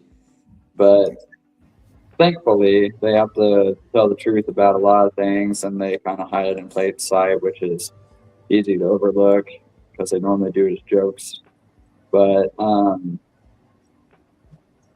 there's enough of the truth in plain sight that's left as breadcrumbs to be able to think for ourselves and make our own decisions if we so choose to follow the willpower to do so. And when we realize that we do have the power, it just takes many of us working together towards common goals that are not only for the good of just one human being, but all human beings and all life on this planet. Then that's where the real revolution is going to take place. It's not about going out and killing all the terrorists, and it's not about going and setting buildings on fire and this, that, and the other. It's like conscious action that is required, like changing your daily habits, changing what you consume, changing what you support with your dollars. And that's one thing that we often overlook, is that our dollars are a ballot of their own. Where we choose to spend them is what will continue to thrive. And what continues to thrive is what will continue to suppress and oppress people if that's what they're already doing, and if that's what we're choosing to support. But if we're wanting to support things that are headed towards like regenerative agricultural practices or organic farming or naturopathic medicine or like even frequency healing, like all the woo-woo shit, the more that we make conscious decisions on like what we're trying to support and get away from supporting the things that are literally killing us and all the future generations and the entire planet that we're living on, that's the revolution right there. And it's important for people to understand this. That's what I try and stress. Well said, man. Yeah, that's what I try and as a matter of fact, I just put out a song called Soundtrack of the Revolution last Friday, and it's exactly about this. It's about how the revolution isn't in the banks, it's not in the White House, it's not in the wars, it's in us. And whenever we realize that we have the power through coming together and through like helping our fellow man, our communities, then we're going to start seeing progress pretty much overnight, because that's the power that we have as creators and co-creators in this realm. But it takes making those conscious decisions and doing the hard things to actually make that fucking happen. And then I just want to add to that is that the revolution doesn't necessarily mean something violent. It doesn't have to be something violent where we're all out in the streets rioting and everything like that. The revolution is just simply the knowledge that, you know, we all have collectively. If we put all that knowledge together, you know, we can be, you know, a better being, period, just a better human race or whatever you want to call it. And also, like, doesn't matter what religious beliefs that you have, every single religion out there will tell you that the creator, God, source, whatever you want to call them, put everything that you need to survive here on this earth. You just got to have knowledge on how to utilize it correctly. Absolutely. And there's a tribe called the Ubuntu tribe. I think they're out of Africa. Their core belief is that exactly that we have everything that we need here on this planet. They don't have a monetary system. What they have is people who work together. There's people who are good at doing the gardening, and there's people who are good at doing the housekeeping. And then whenever shit literally hits the fan and they have sewage problems or something of that nature, there are people that are good at that, and they go take care of it, not because they want to, but because they know that it's their service to their community, and that if they don't do it, it's not going to get done. There's going to be big problems. It's common sense, you know? So there's so many ways that we can do things without like being dependent upon the system that we have, and still maintaining a lot of the luxuries that we have when it comes to like electricity and modern day convenience and stuff like that. It's just a matter of shifting it just a little bit. Like, for instance, instead of using oil specifically all the time, hemp. It does the same fucking thing, dude. You can do so much with hemp. We could build everything out of hemp. We can build houses, we can build cars, we can make oil, we can make clothing, we can make food, plastic. Like, that kind of brings me back to what you were talking about earlier with the cannabis, because I mean obviously we know that you know, you use cannabis plant to make hemp, and that's what they used to use, and it was destroying the paper and clothing industry, like, because everybody was using hemp. It was way cheaper to make, it was way easier to use, and it was more organic and better for the environment, and it hit their pockets, and that was another one of the reasons, other than just smoking it, that made them decide to make it illegal. Absolutely, that was a huge reason. A lot of people don't know that one of the first cars that was ever built by Henry Ford was made completely from hemp. The tires were made from hemp. Everything was made from hemp. And the fuel that it ran on was also made from hemp. And they were like, oh, shit, no. We can't have that. So the Rockefellers and DuPonts were a big reason why hemp and cannabis were made illegal. And not only did it threaten the system through people being like, oh, there's some shit going on here, but also like it threatened the entire petrol industry, like as a whole, like it was gonna shut us down. So I can't have that. Not cool. But that's a very good point right there. Hemp can do That is so Anything. Yeah. Paper, rope, clothing, fuel. There's so many uses for him. So many uses. Yeah. So that's one example of many of it's honestly crazy. Isn't it though? Yeah. Right. There's many examples of what we can do if we just put our mind to it. And honestly, at this point, I'm not even sure that like voting is the answer, because I question often, even if you're a grassroots person, what does grassroots really mean in this economy if you've gotten far enough for this, like a whole bunch of people to know your name and for you to have a platform to where like you are big enough to be known by like a good portion of the United States, you know? I'm aware of how hard it is to get your name out there and how hard it is to like actually get out and meet people and get people to back you. And even if you have good ideas, but I question every politician. I want, like, if at this point, if you're gonna get a vote for me, like I'm gonna need a trial run where like we see how things are gonna go, and then I'll make my decision based upon like the actions that I see. But I mean, that's what they're all good at doing. It's a whole lot of talk and a whole lot of pandering to an audience and a whole lot of like putting on the mask and playing the part. And then once you get into the position, you're just a puppet for the people above you, because like who writes the fucking paychecks for the politicians, man? Like some of it comes from our tax dollars, but who do they get paid by? The banks. And the central banking system, right? So their interest is bought and paid for, and it's not necessarily our interest. So I question if voting is even like something that's really going to even make any change. And I think it's a way for them to wave like the carrot in front of our face, saying like, so there might be some change, there might not be. Vote for us and you'll find out. And it's like, well, we could just change our own. Like we could be like small tribes and communities and govern our fucking selves.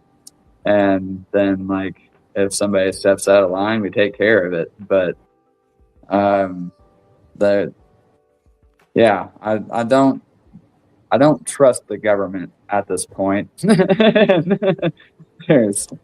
There's a lot of reasons why, including the last hour and a half and all the other fucking all the other episodes. All the other episodes. Those to come. Yeah, absolutely. Constant 180s. Yeah. Constant 180s, man. Tired of it all. I also wanted to share this too for perspective. With the schools. So you think about like how we're electromagnetic beings and how our energy field is, organic, and it needs to have like healthy electromagnetic energy. So they, number one, they have you get up like 6 a.m. or, if you're a little child, you're getting up at like 7 a.m., 8 a.m. and you're getting promoted to eat basically a sugar-filled cereal for breakfast. And then after that, you're then putting on these rubbery, plastic, and artificial shoes. And then you're putting on artificial clothes as well. And then you're brushing your teeth with your Colgate fluoride toothpaste, probably swallowing a little bit of it as well. And then you're getting on the bus, genetic fields, and then you get off the bus, and then you go into this big old building, and this big old building reflects and represents the same type of form as a jail or a prison with big white brick walls in the inside. Yep. And then you go in there, and the lighting system is artificial and programmed to be too sensitive for the human. So then you're getting put into that artificial lighting. And then, like if you're getting some breakfast there, you're getting heavily processed breakfast. And then after that, you're going to go in there, and then you're going to have to start getting trained to follow this bell. And this bell is going to be, what puts you in the fight or flight mode to go to the next class that you have to get to for that. And not only are you get punished, but you're going to get punished in front of everyone. And then you're going to be made an example of as well. So another thing too that I find very intriguing is that this process is like slowly just like chipping away at your natural and organic electromagnetic connection to the Mother Earth. And I find it very intriguing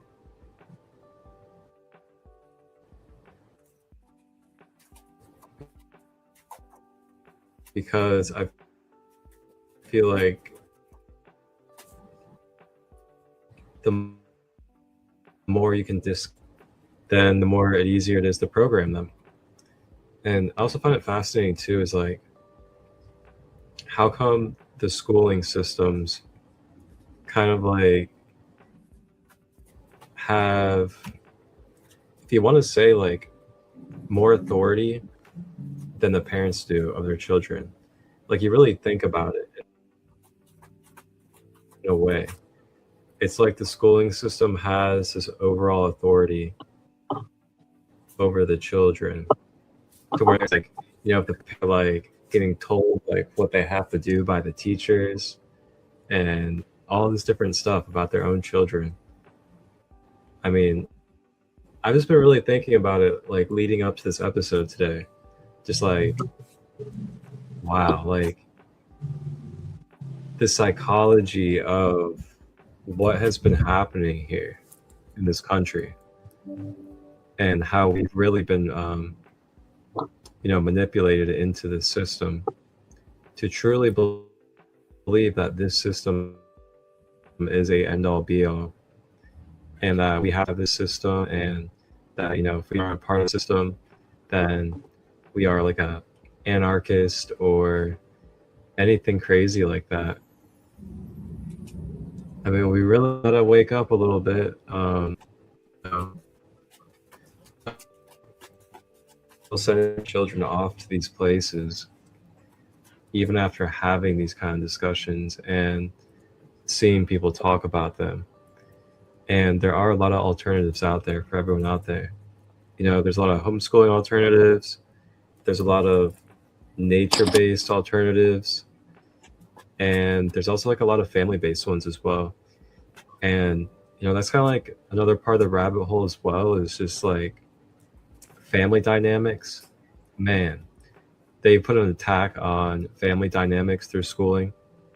And then you think about nature. I think they should be integrating nature into school a lot more. I agree. There's I some like the schools hands-on schools. yeah. I can personally attest that my son Oliver, he went to public school for the first 7 years of his life, and he struggled really hard with being in school, not only because he's a creative individual, but also because a lot of problems that we have with kids is that they won't sit down and learn for 8 hours a day. Well, they're not meant to do that. They're kids. They're meant to be outside for at least 6 hours a day, getting their hands in the dirt, getting familiar with like what plants are what, getting familiar with like the energy of the entire planet that we live on, and learning where our food comes from and how to clean up our water, where to get water from, like things that actually keep you alive. And so whenever I got custody of him back in 2022, I started doing homeschooling with him. And there's a few different forms of homeschooling. There's Waldorf, there's Montessori, and I forget the other one right now. But we did a mixture of like Waldorf and Montessori. And those are more creative versions of learning right there. It's more creative curriculum, it's more nature based, and it's more ecological based, and it's more it's more open-minded. It's a lot more open-minded. It allows you to be more creative and have more hands-on kind of stuff, and literally a lot of like lessons involved like going out and identifying like certain leaves, certain plants, like go on a hike and see what you see kind of thing. And there's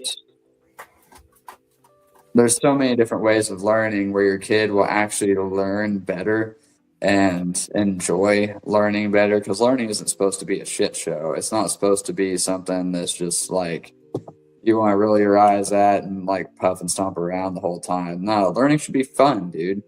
Like life is a big lesson in itself. Like we can learn every situation, every person that you come across, everything that you do, it can be your teacher if you allow it to be. But we're not exactly taught to learn that way. We're taught to learn from books and taught to learn from authority, and it's back-ass words. But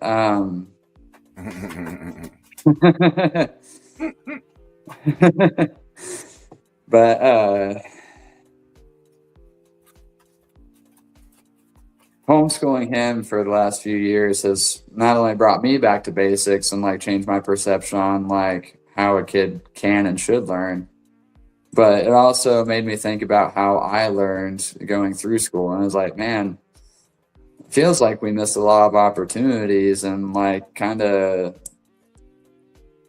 missed the mark on a lot of stuff, because like, yeah, I can do the Pythagorean theorem, but actually I can't even remember how to do that sometimes at this point, man.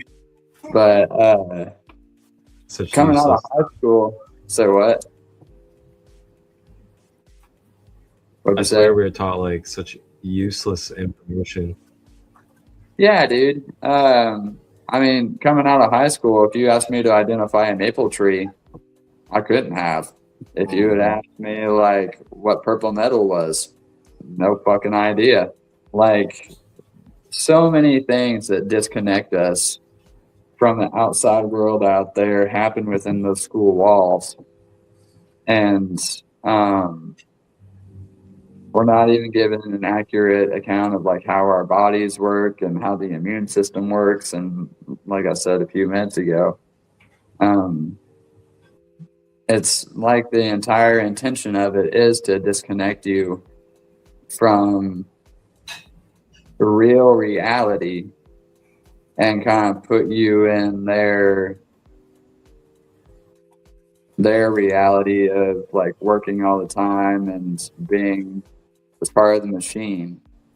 So I do think it's like one of the most important things that you can do as a parent if you're trying to fight the system in any way, shape, or form is take control of your kids' education. Because when you think about it, on average, children are awake from 12 to 14 hours a day, maybe 16 if you're lucky. And when you think about how many hours parents work, some parents don't get home till like 5 or 6 in the afternoon or evening or later than that. Some parents are at work in the evening time after their kid gets home from school.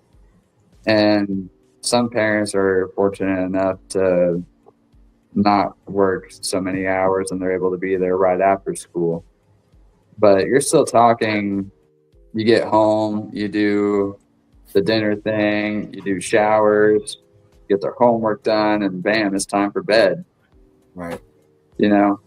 So where is the, other than summer and spring break and Christmas break, where's the opportunities to connect with your children? We're talking over, by the time you figure in like your dinner and the school bus rides, which are anywhere from like 1 to 2 hours in a day, the 8 hours of schooling, the extracurricular activities, all this other stuff. And you're lucky if you have 2 to 3 hours a day to really be with your kids, you know? So whenever you're saying that the teachers have more influence over your kid than you do, that sounds like a ridiculous statement, but when you think about it, it's really true. The school is getting most of their childhood and most of their time throughout the day where you should be there and should be able to connect with them and show them how to do the gardening and show them how to work with the world around us and like travel around and learn different things and different cultures and different skills. But it's set up in such a way that's not the case. It's set up so that not only are we disconnected from nature and from ourselves, but we're disconnected from our children and our families. And a whole society that's based on disconnection to that degree has to find something to be connected to in order to feel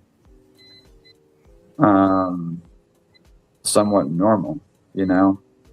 And that connection that we go seeking for nowadays is generally sought through this screen that we're looking at right here on your phone or on your laptop or at your TV. And it's all these like artificial forms of connection, when what we need is connection to our families and to our children and to our land and to our waters and to our communities. And that's something that the American education system has strongly worked to remove from our lives. So, yeah, one of the biggest acts of revolution. Yeah, man. It's like, it's almost like domestication in a way. It's like so. They try to domesticate us from our organic nature of our authenticity and connection to nature. And like through that domestication, you know, they're able to enforce, you know, their own ideologies a lot stronger and have a stronger influence as well. And it is quite wild to think about like how much they are around the children. And it's super vital times, like literally from like, you know, 3 or 4 years old all the way until 18, basically. It's basically the biggest influence in the child's life is school. Yeah. And I just want to add to that now that you said that, like, so wild. I just want to add, like, now that you said that, like, you think about it from like 3 to about 18 years old, like Evan was saying, like, you were barely spending any time with your kids or anything like that whatsoever. It's all schooling. And then at 18, they're considered grown and supposed to go out into the world and work. What are they supposed to do? It's like if you don't go back to school for another 4 years for college or whatever, you're basically out there with your thumb up your butt. Like, what do I do? It's like, because for that whole 18 years, you didn't learn nothing in school that you need to survive in the real world. Absolutely. Dang, man. That's Yeah, the I mean, shadow world. that's why a lot of us end up in jail, dude. Yeah. I mean, I personally, I can say They're that I ended programming up into the shadow world. Yeah, It's yeah. Like I was saying, that's why a lot of us end up in jail, dude. I ended up in jail not long after graduating, and it wasn't because of lack of talent or potential or anything like that. It was because the tools that I had to work with made it seem like selling weed was one of the most lucrative things that I could do. And I wasn't a fan of other means of making money because I didn't want to go into the medical system. I didn't want to go into politics. I didn't want to go into the military or any of this other stuff. I kind of, not saying I saw right through it, but my intuition was saying, like, I don't know about all that, and not exactly a fan of it. And it's easy to get in with, especially going to public school and stuff like that, man. It's very easy to get in with a bad crowd. And because you got all these people from all these different walks of life coming together, and there's a lot of backgrounds that are not the same as your background, and it's very intriguing sometimes to get lined in with people who are doing some sketchy kind of things, you know. And it's also very easy to be manipulated and be gullible, and to find yourself being roped into ways of thinking that you would have never been roped into if you were spending more time with your family at home and not in the school system, you know. So school has its advantages, don't get me wrong, but it has a lot of disadvantages too. And one of the bigger ones definitely being that parents don't get to be with their kids and have enough influence on their kids' lives as time is going on. And then they made the world a place where you essentially need money to do anything or get anything. So then, you know, you're 15, 16 years old, what have you, when you see that 30-something-year-old man who graduated college and everything like that, you know, working as a manager at McDonald's, making $600 a month. And then you see this guy over here, you know, driving around in the Benz and with thousands of dollars in his pocket, you know, getting whatever he wants whenever he wants it, and he's selling drugs. Like, what do you? Yeah. Like, what do you do? Like, I mean, yeah, the right thing to do is to go get that job, but you know, I mean, that job ain't really gonna do nothing for me but make me miserable all day, every day.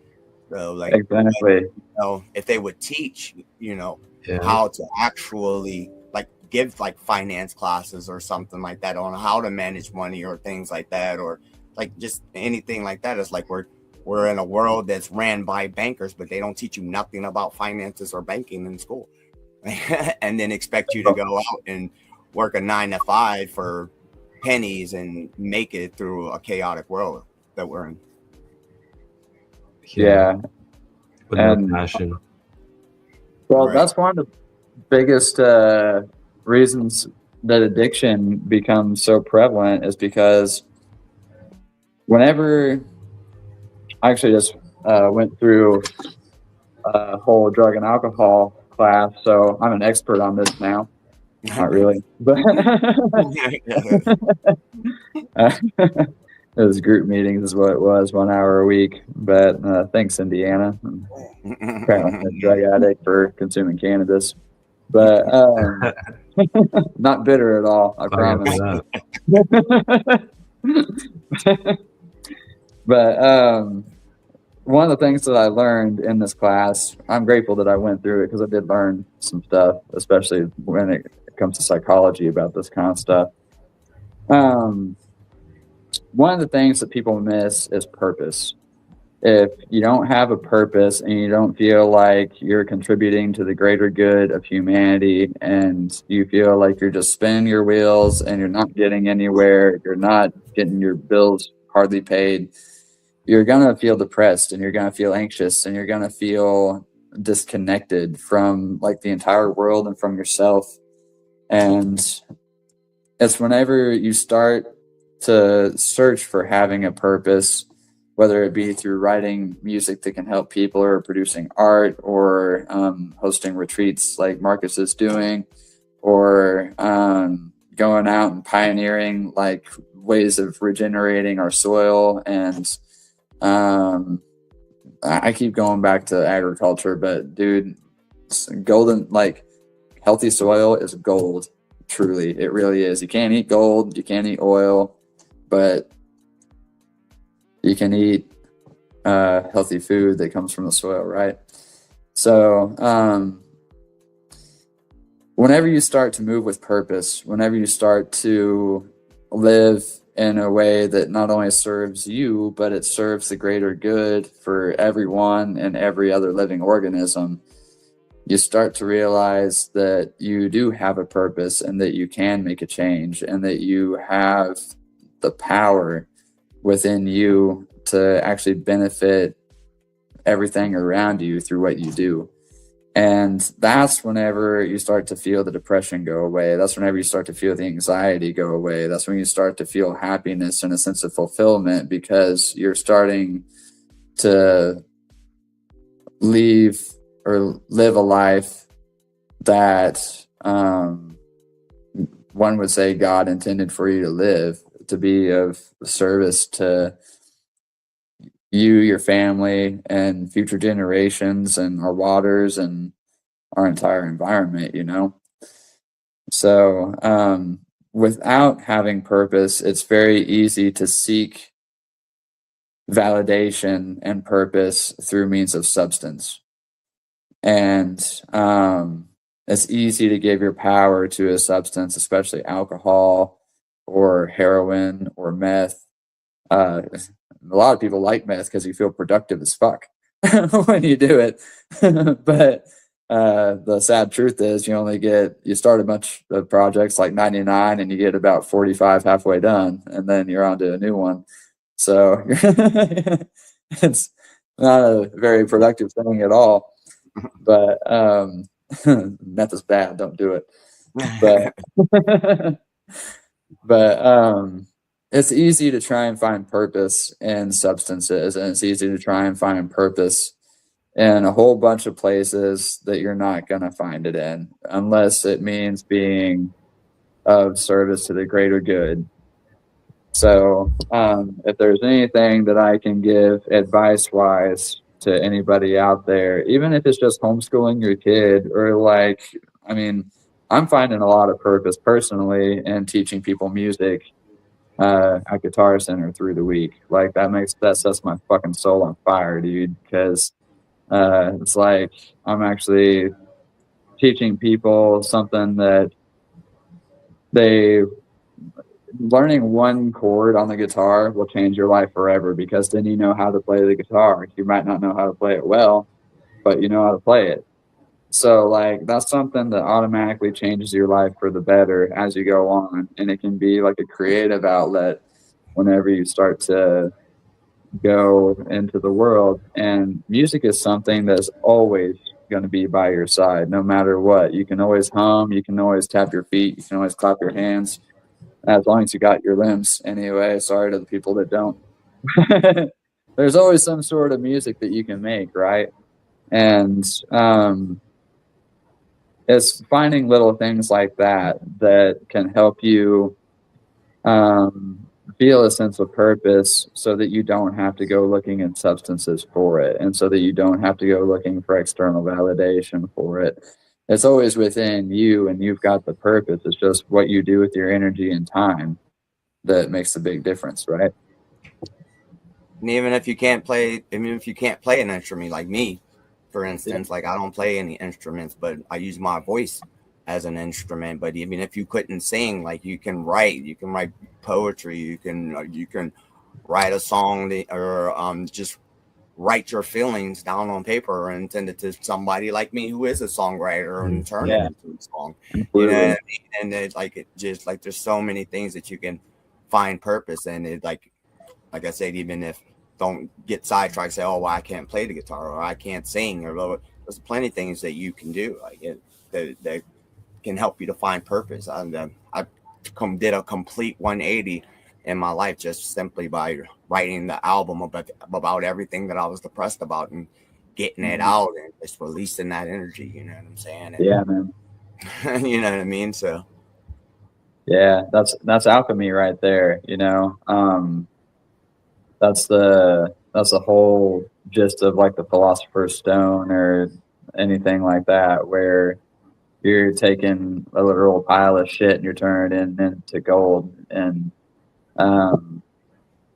that's one of the best things that we can do with our struggles and troubles, is turn it into art and turn it into something that is beneficial to everybody else. It's like, hey, you're not alone in this, you know, like everybody goes through something, everybody has their struggles and their tough times, but it's what you do with them and how you come back from them. Like get knocked down, knocked down 8 times, get up 9, you know?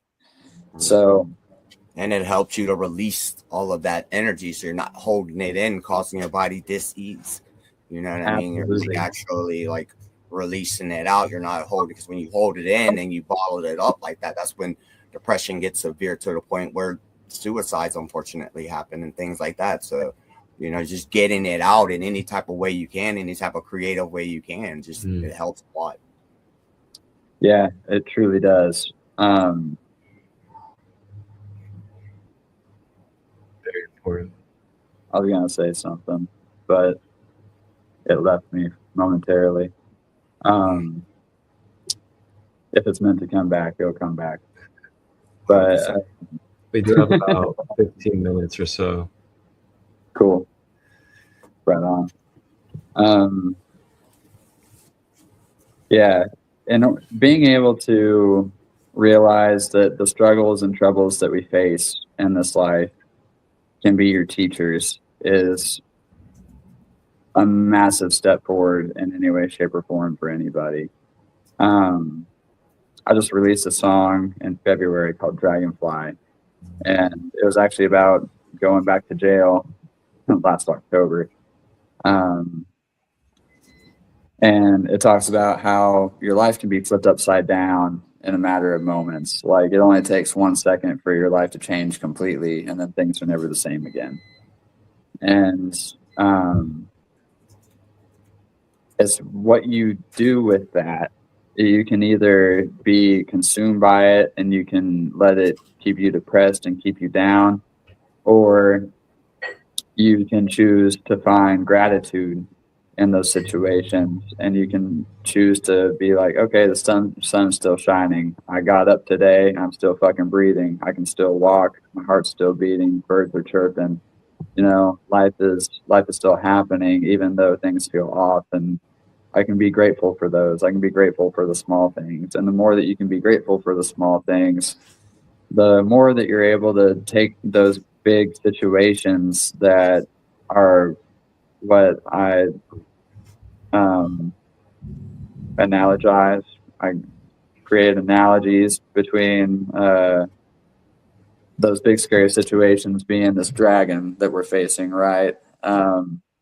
Big old fire breathing, pants shitting, scary situation that we find ourselves facing. And you can turn these big situations into little bitty dragonflies or magical creatures that are pollinators that actually end up helping you and like helping pave your path. And that happens through being present and through like having gratitude in the situations and through realizing that even though life did knock you down, you can release that situation, you can get back up and keep going and use those situations to help other people through the situations that they're in. And I remembered what I was going to say before that. Whenever I went through Reiki training back in 2019, I learned, well, anybody that gets certified in energetic healing, you learn that our thoughts and our emotions and our experiences are stored in the body. They're stored in like our ligaments and our tendons and our muscle tissues. And whenever you are holding on to these things, whenever you're holding on to the situations or the memories or the feelings of what happened and you're not willing to let them go, they do stick with you. And some of them can even manifest into like tumors or skin conditions or like headaches or heartaches or breathing problems. Like just about any condition that's out there that can be food related can also be energy related whenever it comes to like the thoughts and the memories and the stuff that we harbor within our body, right? And one of the things that we learn in Reiki is that in order to heal anybody, we don't heal people, we help them heal themselves, is the best kept secret there. But you ask them if they're ready to release what made them sick in the first place. And if not, there ain't nothing you can do because they're not ready to heal.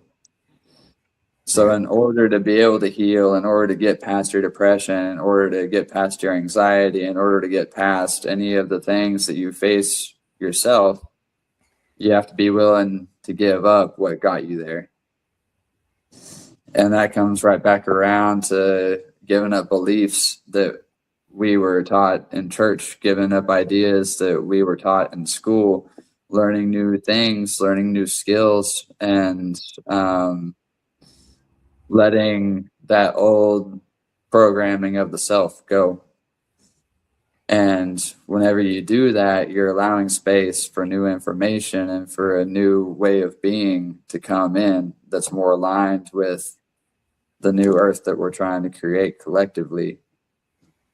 So, yeah, whenever it comes to releasing stuff like that, music is fantastic. And then there's all sorts of other ways like primal screaming and like body tapping and exercise and all sorts of different ways of even like comedy or like a bunch of different ways that you can do. I fucking love comedy, dude. I love it. Yeah. One of my biggest things that I say all the time, and my wife can attest to this, one of the biggest things that I say is that, you know, yesterday's gone, tomorrow's not promised. 90% of your depression is from yesterday. 90% of your anxiety is because of tomorrow. So live for today and, you know, be grateful of what you have today, and you can release so much of that negative energy because you know, if you're living for today, you're not depressed about yesterday. If you're living for today, you're not anxious about tomorrow. You know, just let those things go. Always remember that, you know, the belief systems that you have, they're not your belief systems. When you were born into this world, you knew nothing. Every belief system you had, somebody gave to you. So, you know, take the ones that are important to you that help you live a healthy life, keep those and get rid of the rest. Absolutely, man. Well said. 100%. Yeah, like they said in Kung Fu Panda, yesterday is history, tomorrow's a mystery, but the present is a gift, and that's why they call it the present. Well said. Yeah, I like that. I like that way of saying it. I like that way of saying it. I didn't even watch Kung Fu Panda. I didn't even know that. Yeah, they went deep on that one. Right. That was definitely deep right there. I love that. Yeah, 100%. That's such a good quote. It really is, man. Man. Yeah. Well, guys, thank you guys for a wonderful episode on this this deep rabbit hole, man, of school indoctrination. Really appreciate you, brothers. Really appreciate you guys for coming on and talking about this tonight. Appreciate you having us. It's always good to have these conversations, and I look forward to these podcasts whenever we do them. For truth, the revolution is now. Yes, it is. Yes, it is. Absolutely.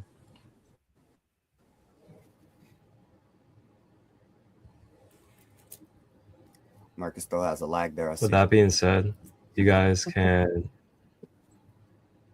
check us all out. Sacred Kingdom, QR code in the corner, as well as the link in the ticker and in the description.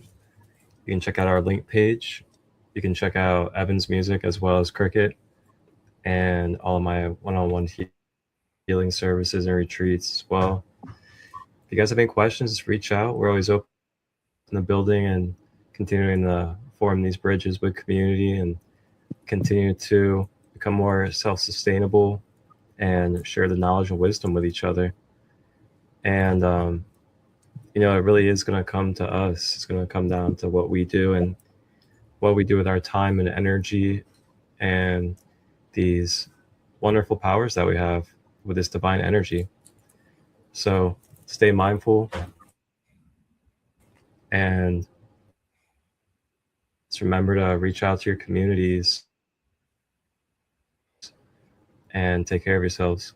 A traveling world family-based alternative school. So it's a pretty cool idea. I hope it kind of inspires you guys, gives you guys some ideas about different ways that you can travel, as well as do alternative schooling with nature. And also keep in mind, you can research more. Take a look at places like Costa Rica and just look into the different alternatives out there, because there are many different ways that you can go about it. And one thing I know is that nature has the answers. And, you know, our children can learn from everyday living, and they don't need to be separated from living everyday life with us and being a part of everyday life and being able to understand and learn their nature and everyday life. But with that, I'll leave it right there. I'm going to close this out. So the next broadcast can broadcast at 9.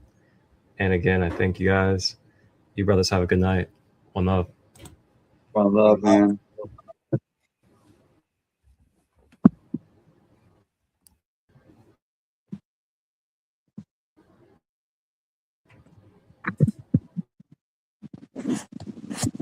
If you're a family seeking an alternative education and the adventure of a lifetime, imagine immersing yourselves in a stunning natural environment and learning through real life experiences with other like-minded families. What's up, unconventionalists? If you don't already know me, my name is Cassidy, and I am a world schooling mother of 2 young children. Recently, my family and I traveled to the Dominican Republic for 7 weeks so our kids could attend a world schooling hub, which inspired me to make this video because I've been getting a lot of questions over on Instagram and in real life from family and friends about what is a world schooling hub. In today's video, we're going to talk about a concept that has been gaining popularity within the realm of travel and education, and that is world schooling hubs. If you're a parent who is embracing alternative education for your family, or you're a traveler who loves embracing new cultures, then this video is for you. So let's dive in. First things first, let's define what a world schooling hub is. Essentially, a world schooling hub is a physical location where families can come together to learn, explore, and connect with other like-minded families.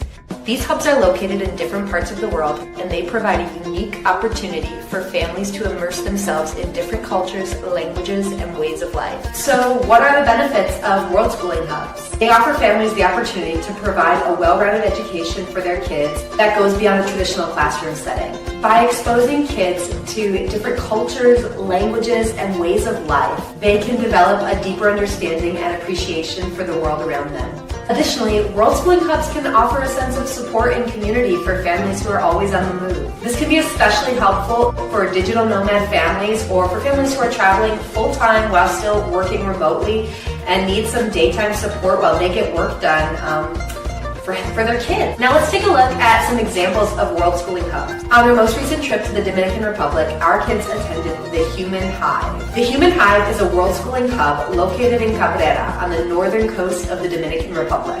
The hub is designed to provide a unique educational experience for families who are interested in alternative forms of education, cultural immersion, and community living. The hub offers a range of programs and activities, including language classes, cultural workshops, outdoor adventures, and community projects. Children are encouraged to follow their interests and passions and learn through hands-on experiences and real-life situations. The goal of the Human Hive is to provide a holistic education that prepares children for the challenges of the 21st century. The Human Hive is located in a beautiful natural setting surrounded by mountains and the sea. To participate in the programs at the Human Hive, families must apply and be accepted.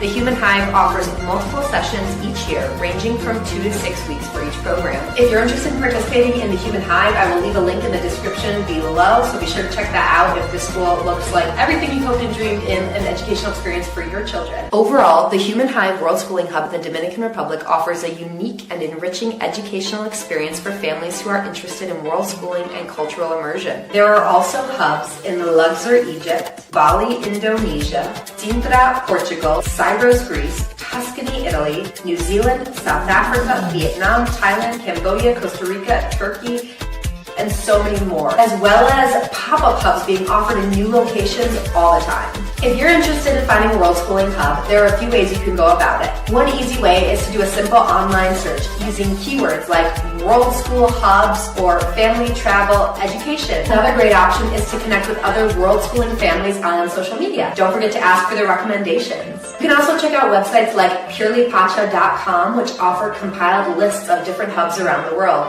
I'll be sure to link Purely Pacha below, so if you're interested in checking out that website, you can. But please be aware these websites that have compiled lists are not all inclusive. Please don't be discouraged if you don't see a destination on the list that you're hoping to world school in this year. You can simply search for your specific location and World School Hubs or educational opportunities on Google, and hopefully something comes back. And if not, like I said, find some friends on Instagram. Instagram and social media as a whole can be a really positive place to connect with like-minded people and find the programs you're looking for. You can also find some Facebook groups for world schoolers online. There's several different ones. I haven't found any that I have found particularly useful yet, but I know a lot of people do their world schooling research via Facebook. I'm just not a big Facebooker. But surely check on Facebook for different world schooling groups. There's definitely like pop-up hub groups and whatnot. Lastly, don't forget to follow us on Instagram, where we share all about the world school hubs we discover, feedback on the ones we attend, and family travel tips and guides as a whole. So that's my brief overview about what a world schooling hub is, whether you're a homeschooling family who has been doing this for years, or someone who's newly interested in what their options are for education and travel. A world schooling hub might be the perfect fit for you. That's it for today, Unconventionalists. Until next time, keep exploring life outside the box.